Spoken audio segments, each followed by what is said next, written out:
그린 주변까지 왔으면은 우선 이게 이제 한 3m 이내에 그린에 가까이 접근했을 경우 이제 러닝 어프로치를 치는데, 이 조건은 뭐냐면 핀이 완전히 뒷핀에 가 있을 경우 어떻게 칠 거냔 말이지. 근데 이 그린이 굉장히 타이트해. 이렇게 곰잔디처럼 풀이 많으면 그냥 칩샷을 하는데, 칩샷을 하게 되면은 뒷땅이나 더프의 가능성이 조금이라도 남아있다고.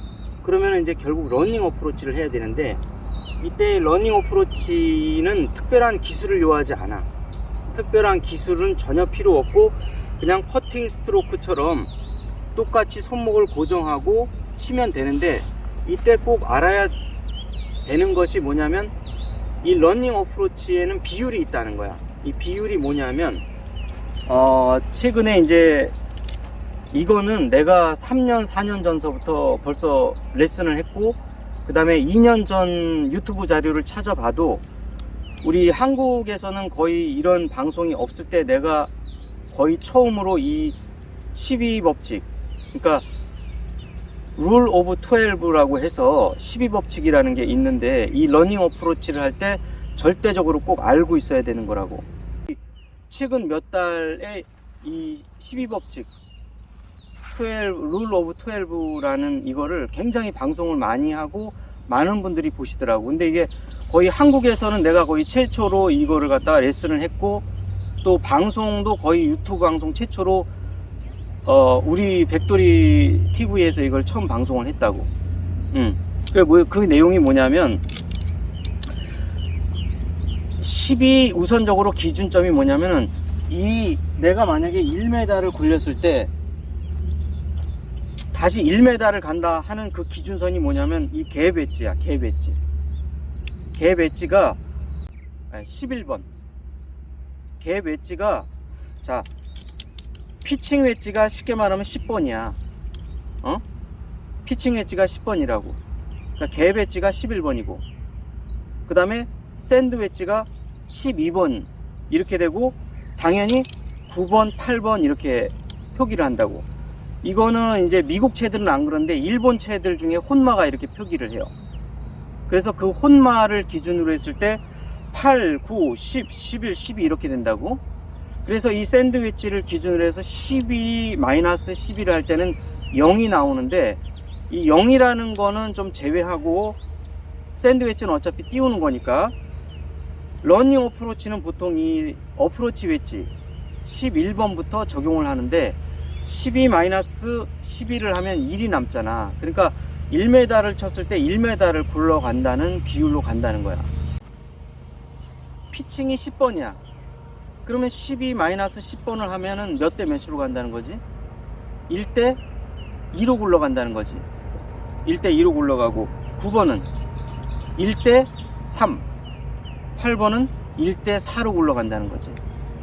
이 비율을 알고 있어야, 아, 내가 1m를 치면 2m가 가겠구나. 아, 내가 2m를 치면 어때? 4m가 굴러가겠구나. 그래서 우리가 뭐를 알 수 있냐면, 랜딩 스팟, 랜딩 포인트를, 자, 1m, 2m면은 그린 엣지로부터 그린까지가 약 2m가 좀 넘어. 그러면 저기까지가 거리를 계산했을 때 몇 대 몇으로 쳐야 될 게 이제 나오겠지. 여기부터 쉬어.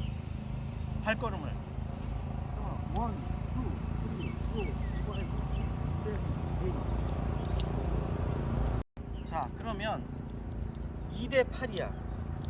2대 8. 2대 8이면 몇 대 몇이야? 1대 4. 그럼 뭘 쳐야 될까? 1대 4. 8번. 8번을 선택을 해야지. 그럼 8번으로 한번 쳐볼게. 가는지 안 가는지. 볼을 우선 가운데 놔요.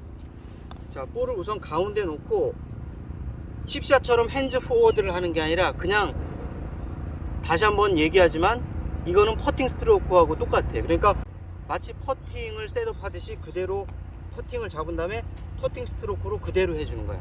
뭔가 핸즈 포워드를 하든가 뭐 이런 게 없어요. 이렇게 칩샷처럼 그대로, 스탠스도 그대로 일자로 쓰고 좁게 쓰고, 볼도 미들 오브 스탠스 또는 미들 오브 스탠스보다 약간 왼쪽 8번이니까 어쨌든 가장 이 러닝 어프로치는 가운데를 기준으로 넣는다는 거, 그 다음에 셰프트를 린하고 이렇게 하는 게 아니라 그대로 퍼팅처럼 그대로 이렇게 일자로 스트로크가 되게끔, 그 다음에 스트로크를 하는 방법도 이 손목을 움직이는 게 아니라 그대로 밀어주고, 이 노 리스트 손목을 꺾거나 풀거나 하면 안 됩니다. 자, 퍼팅 스트로크를 그대로 해주고 볼은 가운데 놓고 퍼팅 스트로크 하듯이 그대로 쳐준다. 자, 뒤로 오바를 했는데 왜 오바를 했을까? 계산대로 됐는데 그린이 뒷면이 내리막이잖아. 내리막. 그렇지. 그린의 슬로프가 내리막일 때는 다시 10이라는 법칙이 깨져. 어? 그럼 뭘로 계산해야 되지? 8번이 아니라 내리막일 때는 9번을 잡아야 되는데 그러면 어떻게 계산해야 되지? 많이 굴러가니까.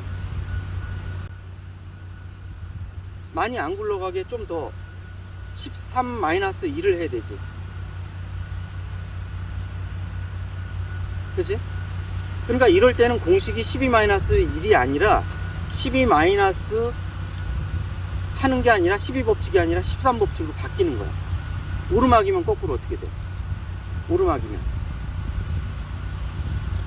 11 마이너스 되겠죠. 11 마이너스 이렇게 해야 되는 거죠.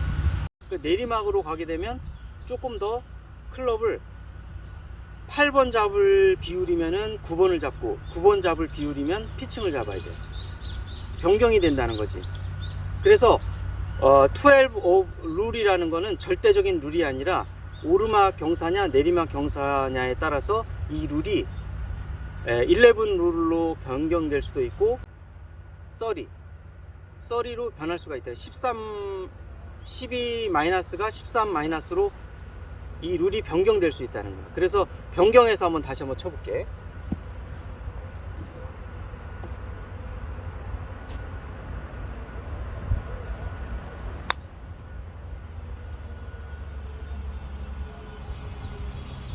오케이. 변경하니까 어때?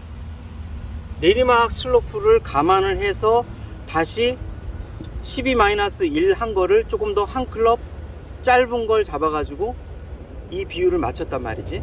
해당되는 이 클럽의 번호를 하게 되면 평지에서는 이 12 룰 오브 12가 유효한데 내리막에서는 조금 더 하나를 이 룰보다 한두 개를 조금 더 짧은 걸 잡고, 그 다음에 오르막에서는 이 12 룰 오브 12 룰을 조금 더 긴 거를 잡아주면 된다고. 오케이?